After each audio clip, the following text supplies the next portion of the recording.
With the Lucky Land Slots, you can get lucky just about anywhere. This is your captain speaking. We've got clear runway and the weather's fine, but we're just going to circle up here a while and get lucky. No, nothing like that. It's just these cash prizes add up quick. So I suggest you sit back, keep your tray table upright, and start getting lucky.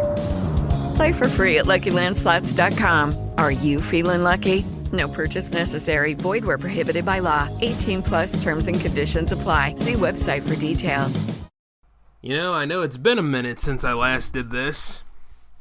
I mean, I sure hope things have gotten better, you know, that people are actually realizing that a certain somebody is unfit to be president, that, you know, a certain movie company actually doesn't have to do the same thing as another movie company does to build shared universes. I really do hope that we're going to have a little bit more variety and, you know, people are going to understand diversity and all coming together and handling problems, you know what I mean? Make the future great. Wait a minute. What's this American Health Act thing? What's this? Wait. What is this about defense spending? Who the hell is Steve King? And wait, all movies are doing a shared universe now? You know what? Even being away from the mic, there's still a bunch of dumb stuff I gotta handle. You know what? Yeah, we're gonna go ahead and get into this today. Yep, welcome to the J-Man Show here on J360 Radio.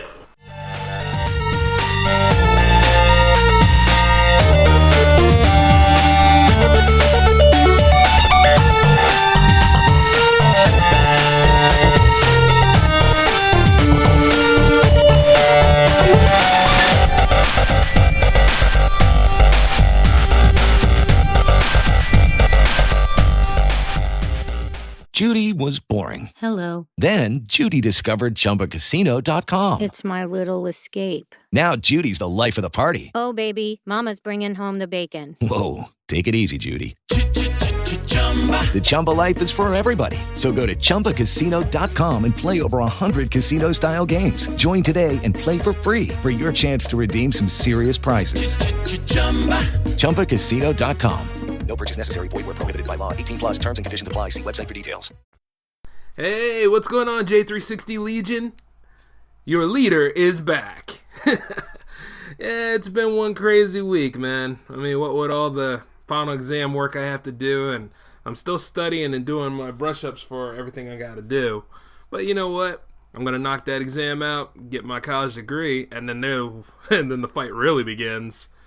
You know what I mean? Especially against all this dumb fuckery that's going on nowadays. Excuse my language, you know. I'm getting to that point where I really don't have to cuss anymore, but guess what? I think I'm going to need a patch because people haven't stopped being stupid yet, so I don't think my profanity is going to go away anytime soon. You know, but it is what it is. I didn't give it up for Lynn or anything.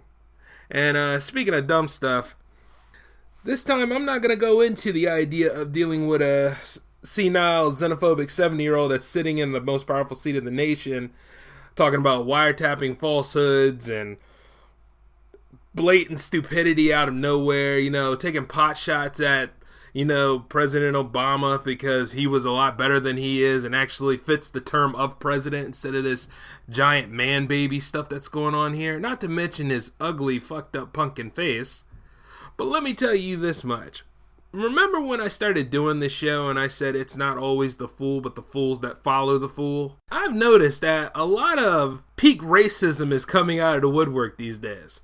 As a matter of fact, I'm sure you all have noticed it. But ever since this giant xenophobe came in there, everybody's been losing their mind on this. And you know, it's almost like a tram. Okay, so you're going to go ahead and you're going to ban people of the Muslim faith, but then you're going to go ahead and go down the line and go after other minorities, such as saying, oh, blacks and Hispanics will be fighting each other before overtaking the white population. And then trying to denounce it and say it's not about race, and then also saying that we can't rebuild our civilization with someone else's babies. You know, all this peak racism and shit comes from 3 areas usually. And I'm only saying that off the top of the list. It seemed like a lot of it is coming from Arizona for some of their crazy stuff, Kentucky, and of course, and don't get me wrong on this one, Iowa. The state of Iowa is just showing its ass off. If it's not them, it's Kentucky. If it's not Kentucky, it's Iowa. And then chances are you might get Florida up in there now and again, depending on who thinks it's their time to say something. This is not the time to be racist. All right? This is just a sign of ignorance and Not necessarily white guilt, but white anxiety, I should say. It's just a sign of anxiety that, all of a sudden, because we got a white president again, we can... And that's debatable, by the way, because why is he so orange? If he... we have a white president again, now we can go ahead and stroke our own stuff. We can have our ego stroke and everything else. Yeah, this is the time to go ahead and say it. And quite a lot of this is coming from a congressman in Iowa named Steve King. And sure, everybody try to go ahead and go into his context, but it turns out that he means what he says. He's trying to say that it's not about race, but you know what I think? See, if you ever seen, I'm not going to say Get Out, I'm not going to do a Get Out reference on this. I would, but no, I'm not. As a matter of fact, what this is another sign of that genteel racism.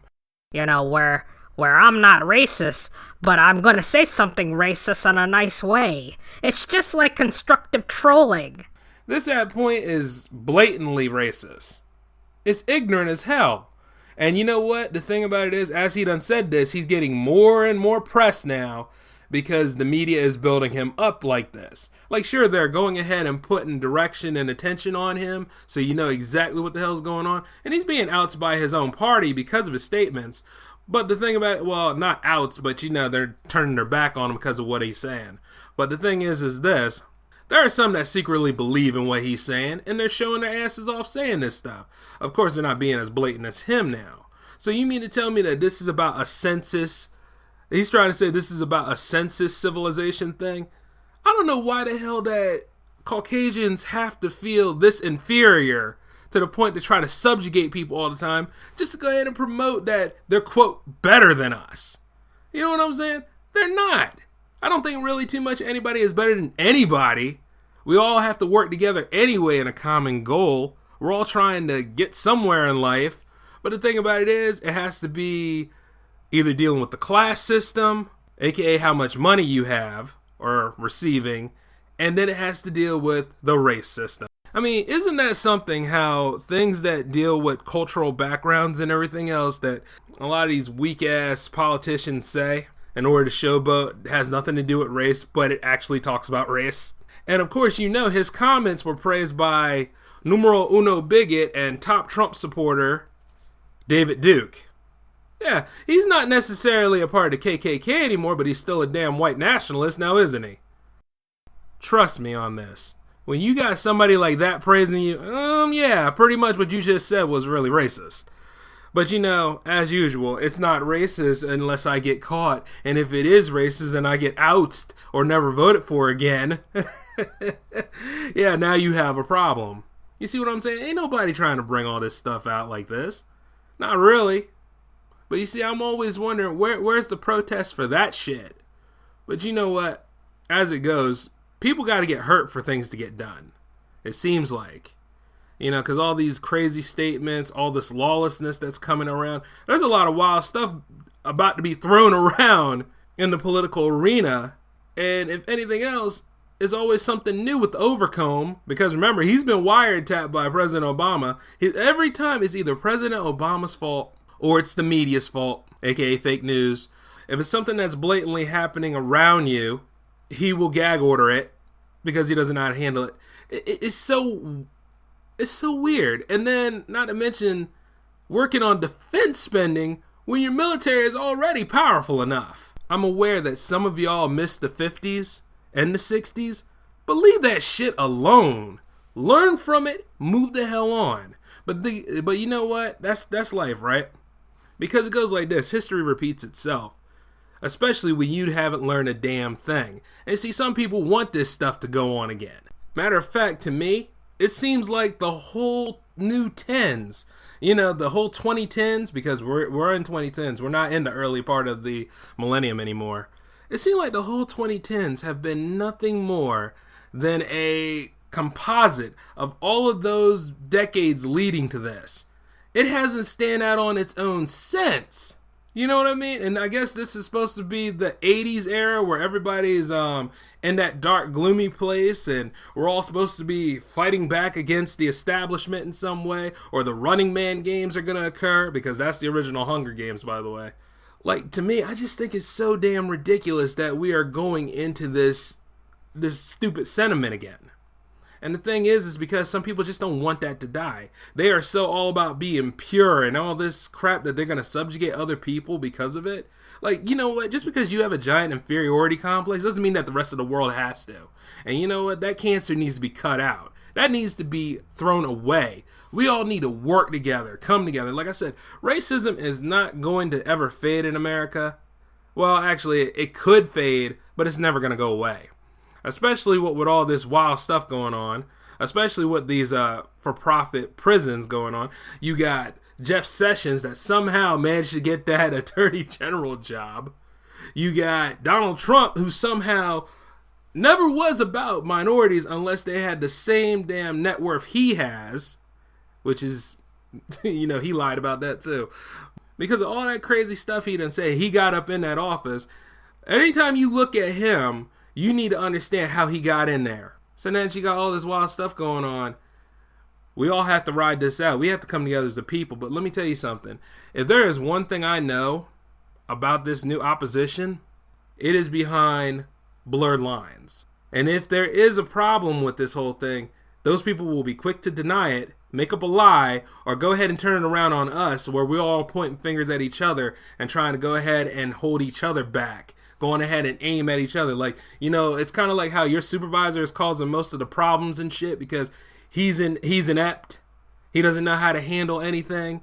And instead he's going to go ahead and point it at you and say that you did it, or he's going to point it at your co-worker, and your co-worker is doing the best he can to try to get that raise. And you know damn well that's going to jeopardize him, and then all of a sudden he's going to use him against you. Or her, I should say, and use her against you too. Because he's going to go ahead and play the cards like that and pretty much move the goalposts around. See, because every damn time, it shouldn't be at this point, you know, Americans fighting against other Americans at this point. We need to unite.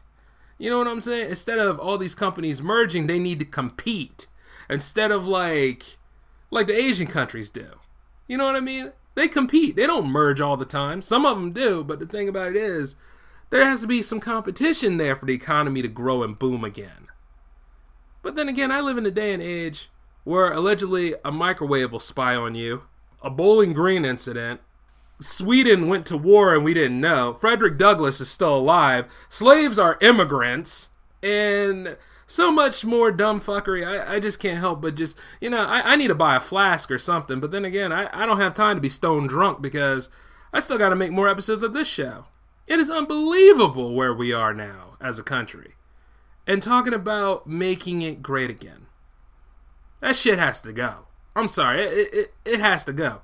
And then, you know, it just makes me wonder, why in the world did he think that running for public office and winning public office was going to make him automatically loved by everybody? You have a lot of cynics out there. You have a lot of people in journalism you need to talk to. You have to talk to them because they represent the people. That is how media works. Now, like I said about King earlier, like they'll find somebody who's saying outrageous stuff and give him a media blitz and make a figurehead out of him. Yeah, I understand that the media isn't always perfect, but then again, you don't have perfect people. And the fact that he can't even be accountable for the shit that he says and does, and he just signing papers.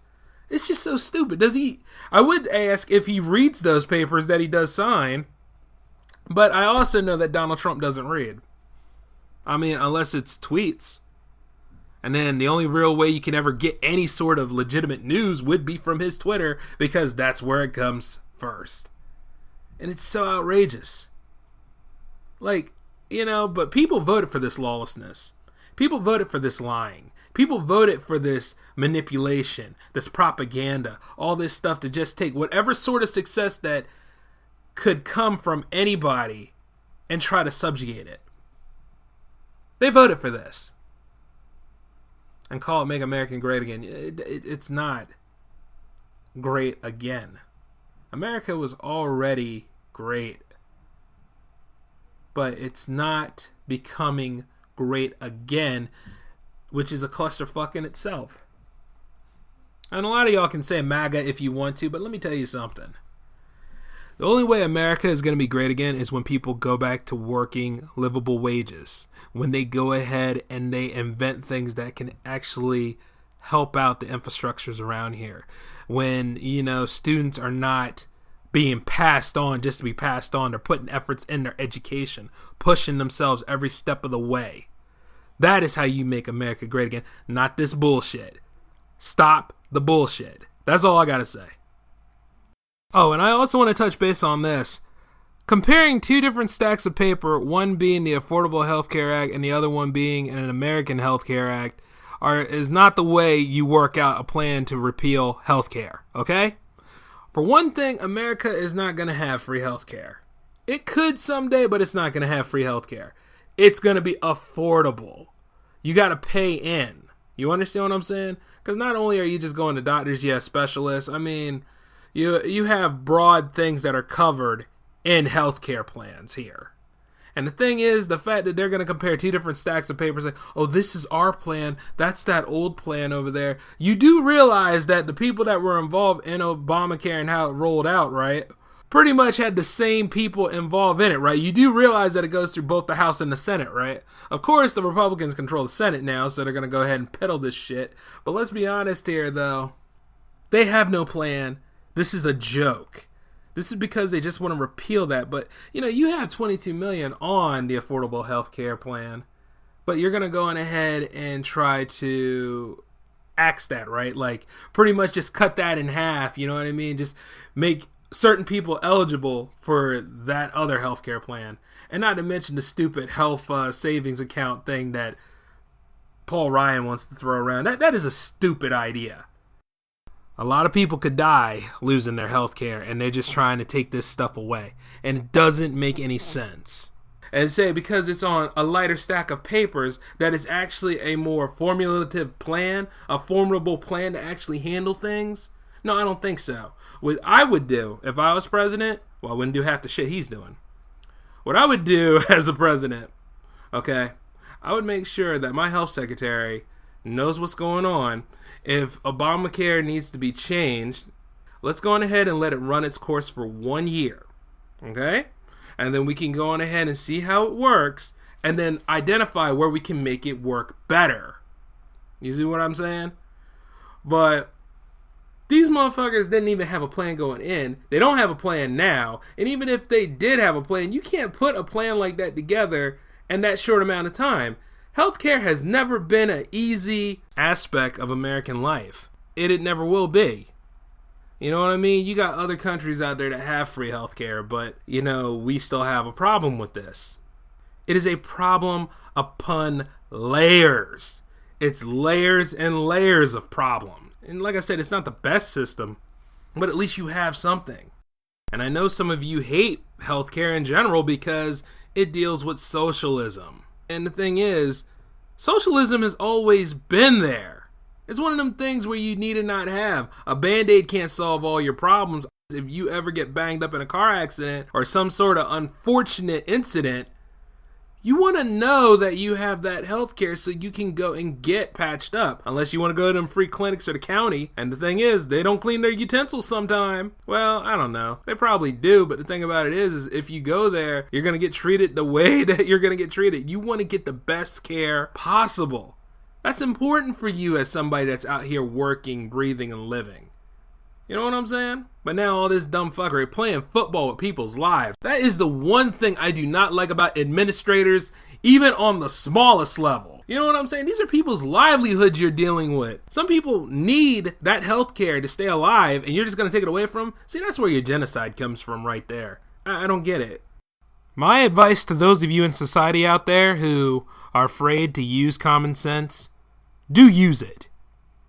For those of you that believe that avoiding the media is helping you, stop that. Go and listen to the media. Go and read something. If you can do better, you know what I mean? Ask questions. Make editorials. You know what I'm saying? Like, really do testimonies. If people try to silence you, speak a little louder and through different ways. Because all of this stuff concerns you. You got to understand, these people that are doing this, they are of the elder age. And then, I don't wish this on them, but you see, when people are of advanced age, they're going to cross over to the other side someday. The thing about it is, the messes they leave behind, we have to clean them up. And in doing so, we have to clean up our own messes too. But you just can't sit here and let Trump's administration, or incompetent Inc., I should say, or the people at the state level change your way of thinking to make it seem like you don't have a voice and you don't have a say in this whole thing. You are the nation. They are civil servants. As a matter of fact, they're public civil servants. They work for the public. You're the public. They work for you. Your citizenship. Everything else in that body of government concerns you, and your right is to get involved, get the information you seek, and make sure it's legitimate information. Because if you're smart enough to train yourself to know these things, they cannot put wool over your eyes. You have to know these things. Not the time to be dabbling around in hindsight. You got to have foresight. You got to see this stuff, and you got to know that it's a domino effect. One thing's going to lead to another, especially with Donald Trump at the helm. And with all these red states and everything else going on, you can see that it's not going to get much better from this unless we make it so. We have to stand together. Ain't got time for no more of that finger pointing and crap, you know what I'm saying? Because for those of you that are not ready to step into the political field and everything else, it goes like this. Now's the perfect time for you to prepare and get yourself ready, to start thinking, to be self-sufficient, to learn as much as possible and apply it. That's what I do. You got to learn these things. You got to know where the foundation is, see what they're trying to change, and see exactly what the long-term costs are. Because they're trying to do this stuff in the short term. In the short term, things seem cool. Revolutionaries seem cool in the short term. But in the long term, that's where it really affects everything. And a nation, and the growth of a people, and where we are in years to come. In 5 years, I hope that we are not going to be in isolated areas where, you know, things like what Steve King said earlier don't come to pass. And hopefully not, because we all tend to like each other and accept cultural differences. I mean, those of us that are not in the political field, some of us do. There's always that special 1% that doesn't give a damn. But let me tell you this, nobody gives a damn about them either. Not really. How you live your life, how you carry yourself. Me, on the other hand, I like to know people from different cultures. I like to know that there's a bigger world out there. I don't like being narrow-minded. You know what I mean? I love having common sense. And I know what to make jokes about, and I know what to make jokes not about. You know what I'm saying? I know what to cross, what barriers to cross, what taboos to go ahead and touch on, and then what to move forward from. But when you got certain people, like these people that are trying to run this government into the ground, that's where it is. But you got to know what your democracy means. And you got to know about your rights, and you got to be able to use your rights. Because the thing about it is, they are counting on you not knowing these things. Donald Trump is counting on any attempt to blind the people so that he can't be accountable. Make him accountable. Make him answer those questions. Make him know about those issues. Even if he tries to block you, go on his Twitter.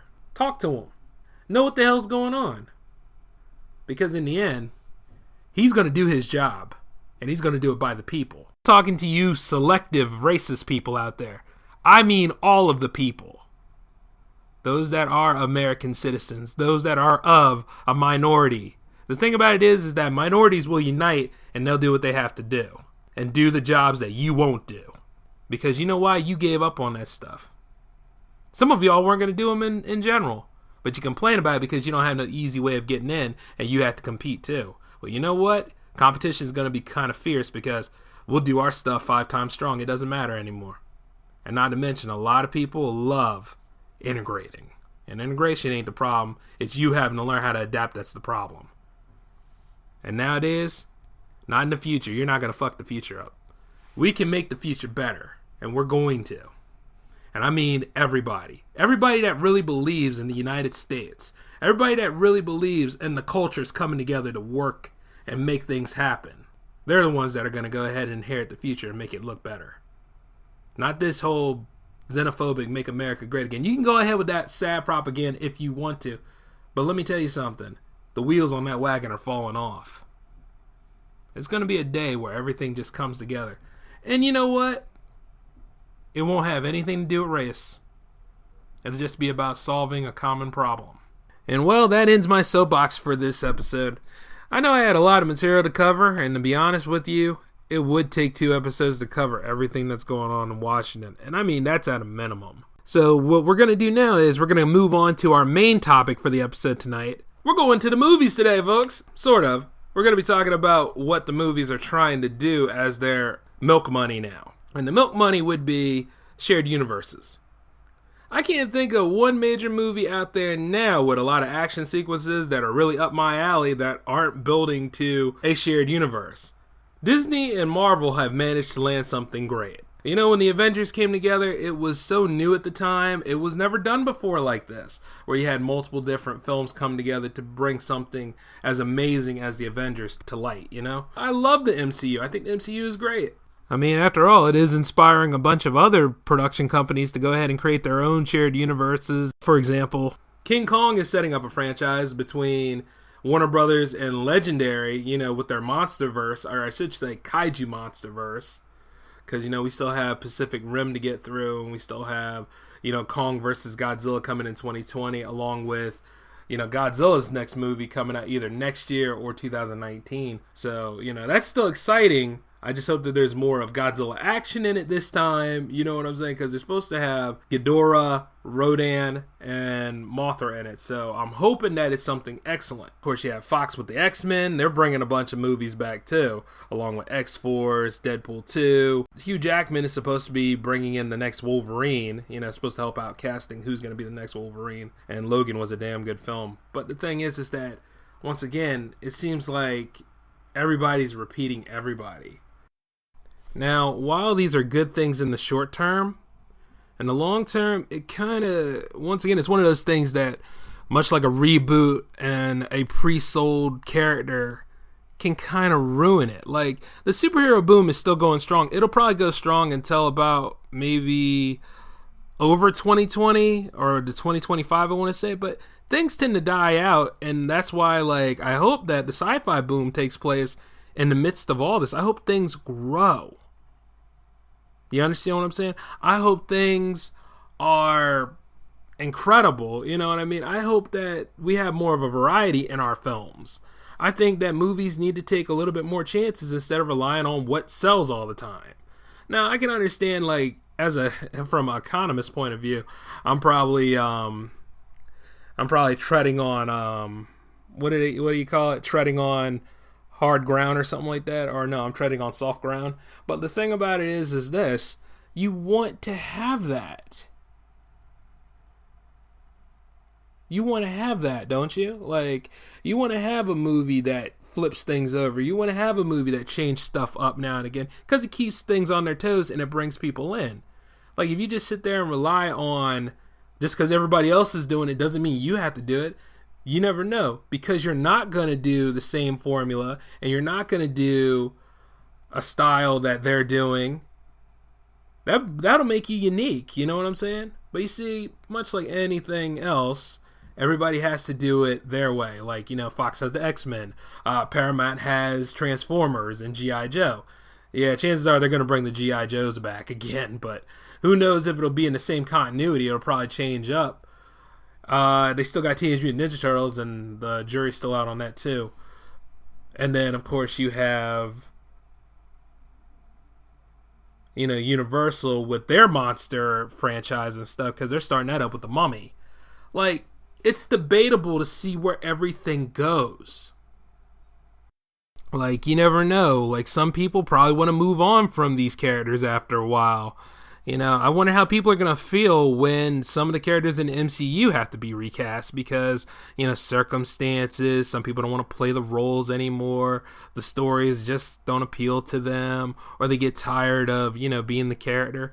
I mean, I understand, like, I don't think Robert Downey Jr. is ever going to want to give up, you know, being Iron Man, because he's Robert Downey Jr. He's had a lucrative career, but I like to think that, you know, Chris Hemsworth probably wants to find some more roles to play.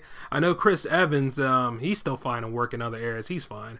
You know, the ones that don't have a real lucrative career that they build off of to play these roles, they probably want to do other things. I know Hiddleston's doing pretty good with where he's going. I mean, because he's marketable. But like what I'm saying is, as an actor, you know, typecasting comes into play. And no matter when you see that character, you're always going to think of the character that made them famous. You see what I'm saying? Because try to think of other roles that Chris Hemsworth played in. You know, sometimes it's kind of hard, but you can think of White Hat. You can think of the ill-famed Ghostbusters movie. You can think of... See, I can think of those two films. I know he has more of them. I know he does. Probably out there in his native Australia. And, you know, some other areas out there. And not to mention the model work he probably does. You know what I'm saying? But, like, what I'm talking about is that movie companies shouldn't just rely on shared universes. They should go back to taking risk, working on different things, making new stuff come together, having it be amazing the way it is. You know what I'm saying?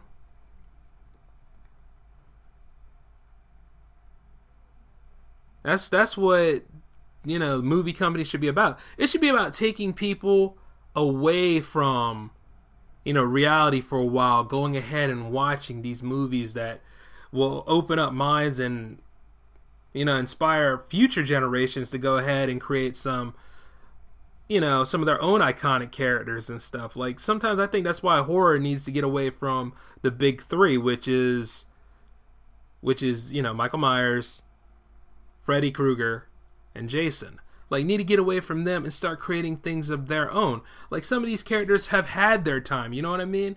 Like, as the shared universes are happening in our time, and it's something for all of us to talk to maybe our grandkids or great grandkids about, you know, that's something to look forward to.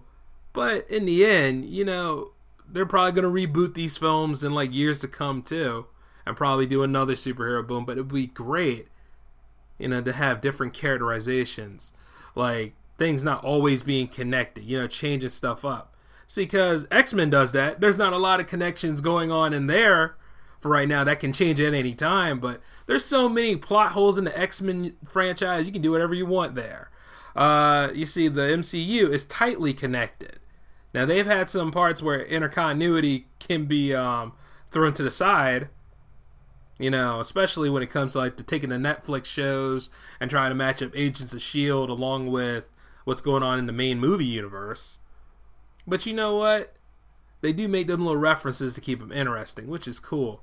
But the thing is, sometimes a movie that sets up a franchise for a shared universe, like the ill-famed Amazing Spider-Man series did, can really fuck right out, because there was so much going on in Amazing Spider-Man 2 to be the launching platform for this new franchise and stuff. And you know it is, because it doesn't have no semblance to it. It doesn't have a story like anything. Just like how Suicide Squad, the award-winning movie, I should say, the Academy Award-winning Suicide Squad movie for makeup, actually has no real story or plot to it. It has no story or plot to it because, at best, it just widens the Batman universe. Like, by itself, you could really just call it the Harley Quinn Deadshot movie. Which is interesting. You know, they did win an Oscar because the movie looked good. The movie wasn't good to stand on its own. Sometimes I get the feeling that certain movies in shared franchises don't really stand on their own because it's establishing a universe. Because it's not about this one character's story. It's going to be about all these other characters that surround the story. It's going to be about this event that's not even happening in this movie, but we still have to carry on and get through this 2-hour fest because we really want to be excited for what's to come. You know, it happens, you know, in like regular trilogies too. Because The Matrix Reloaded, for instance. The Matrix Reloaded was more of a backstory movie, just like Attack of the Clones. Remember, I am a Star Wars prequel fan, so I do know this. Well, I'm a Star Wars fan in general. But the thing about it is, it's like, I know Attack of the Clones really didn't make no sense, but, you know, with backstory, it kind of does. It just didn't translate well into film. But what I'm really saying is this. When you make these movies and they're part of a shared universe, sure, be subtle about it. Like, I remember when the MCU was getting started, they were being subtle about things. But since a lot has come to light after the Avengers, and especially after Age of Ultron, they don't really have to hide anymore. You already know. Everything is like all out there. It's either because we're used to it or because there's a hyper focus to things. I mean, there's going to be an Inhumans show coming up, and we already know how the Inhumans are running about all over the MCU, mostly because they can't use mutant, but still, it's fresh now. But as we get to where we go, some people are suffering for fatigue for this. A lot of people call it superhero fatigue because they can't stand superhero movies, so they start making biased reviews on certain things, like the Iron Fist show. The Iron Fist show hasn't even come to Netflix yet, but initial critics are already giving that 13% rotten, based on saying the characterization wasn't good and the direction of the show wasn't where they wanted it to be. Like I said, professional critics have a way about doing these things. They have a level about using puff poses to make their point across. And as they should, it's their job. But, when it's Rotten Tomatoes saying this, remember what I said about Rotten Tomato and Flickster. They're owned by the same company. You never know who got paid to act this way, or you never know if somebody's just phoning it in. Those are people that are tired of superhero movies. So at the end of the day, you got to be a better reviewer about this by seeing the movie show or whatever yourself. And since we are getting to March 17th when Iron Fist comes out, I bet it's going to be something awesome. See, I'll probably enjoy it, but you see, the way Iron Fist is made, it kind of reminds you of that show that's on TV now called Arrow. Yeah, like the Arrowverse is on TV, like all of that is a shared universe, and you never know how long that's going to last. I mean, everything is having their moment in the sun, and that's cool, but don't just depend on that stuff. Always be open to what's going to be the next level. That's what I look at as a director and a producer. Like, believe me, I have ideas for a shared universe that I would like to sell, and then I have an idea for a shared universe that will never make it on film. It'll probably work more as a book series, so I'm writing that out. But I'm also writing standalone stuff because I know that eventually the money's going to dry up in certain areas. After a while, some people are going to want just a solo Superman film. After a while, some people are going to want just a solo movie featuring their favorite superhero because it's their problem. Let them solve it. Like some people are still aggravated to this day about Spider-Man getting his suit developed by Tony. You know what I mean? Stark Tech working on it. It's not like eventually Peter won't make a suit of his own and stuff. You know what I'm saying? It can happen.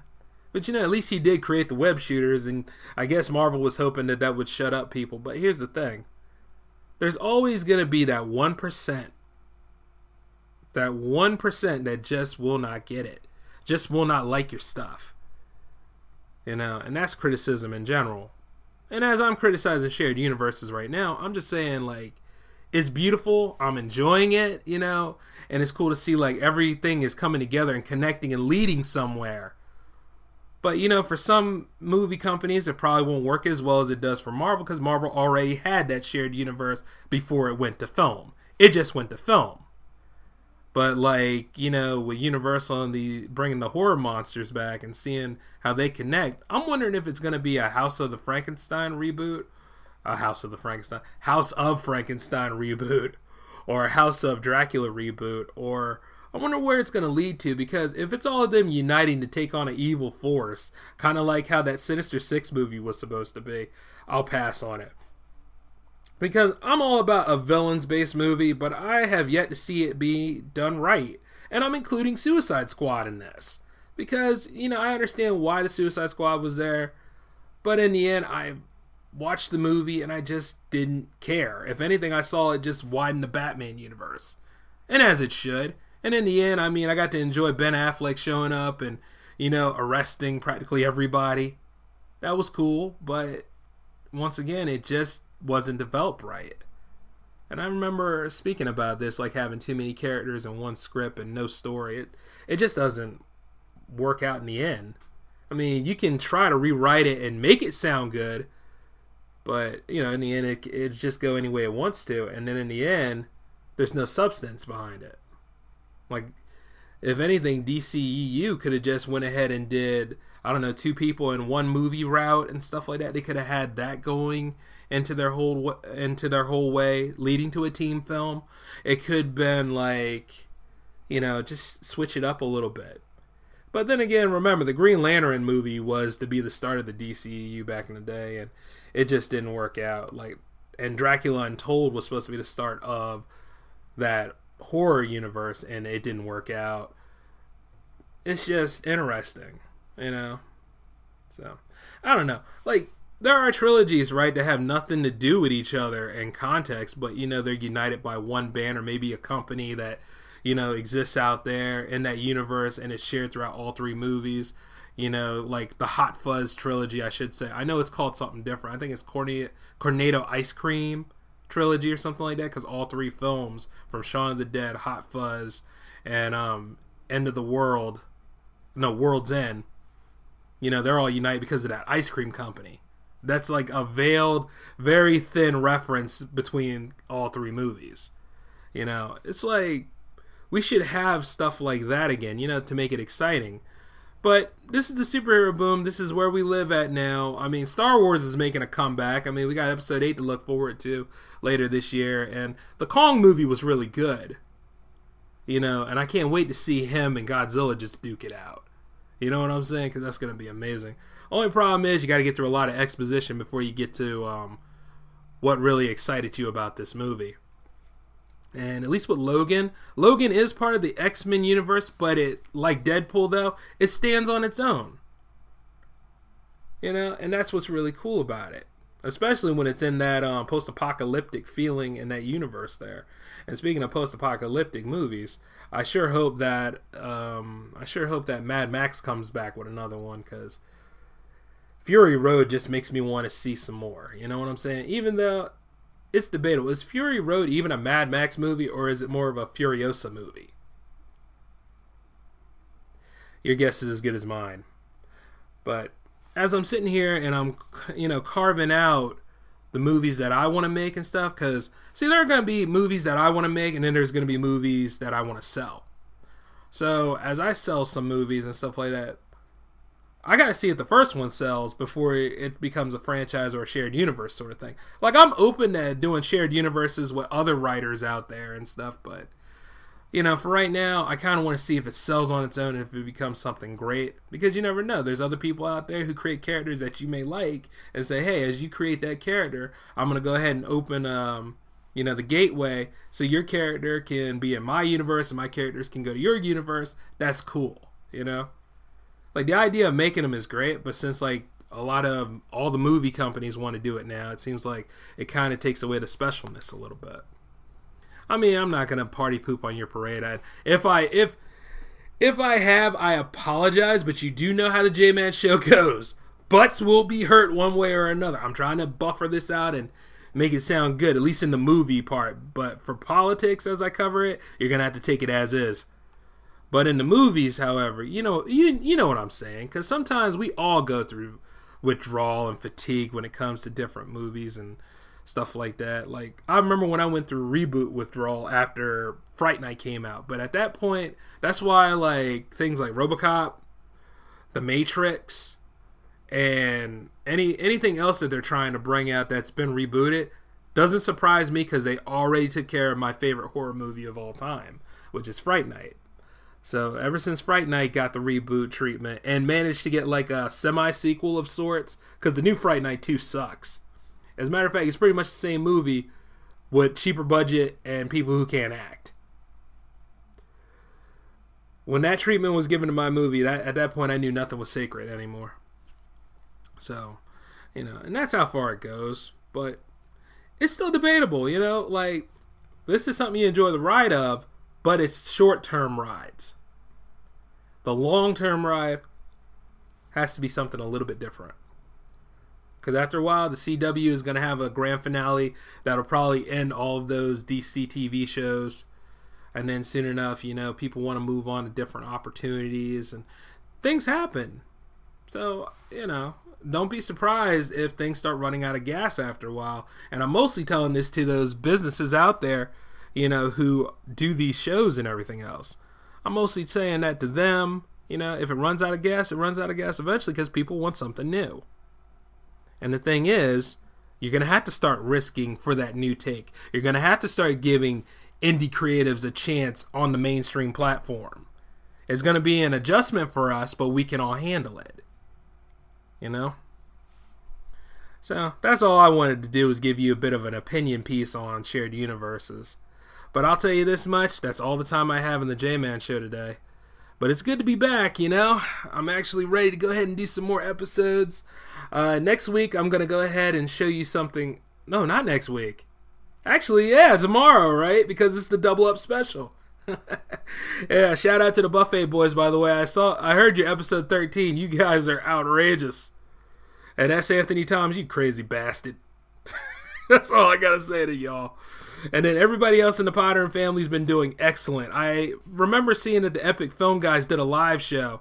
I didn't get to catch it because I was so busy working on, you know, my exams and stuff. But outside of all that, you know, I will make the next ones. Any of y'all are doing live stuff, you better guarantee Jay's coming to visit. That's all y'all need to know.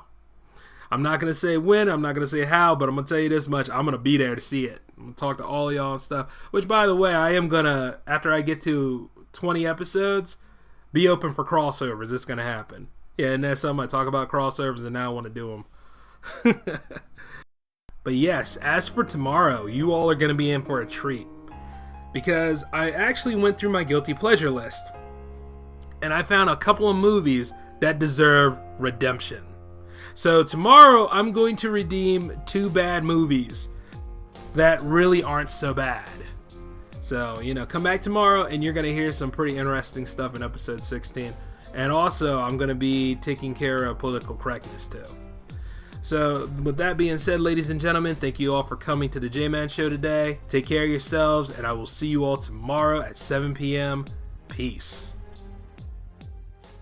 Judy was boring. Hello. Then Judy discovered ChumbaCasino.com. It's my little escape. Now Judy's the life of the party. Oh, baby, mama's bringing home the bacon. Whoa, take it easy, Judy. The Chumba life is for everybody. So go to ChumbaCasino.com and play over 100 casino-style games. Join today and play for free for your chance to redeem some serious prizes. ChumbaCasino.com. No purchase necessary. Void where prohibited by law. 18 plus terms and conditions apply. See website for details. With Lucky Land Slots, you can get lucky just about anywhere. Dearly beloved, we are gathered here today to... Has anyone seen the bride and groom?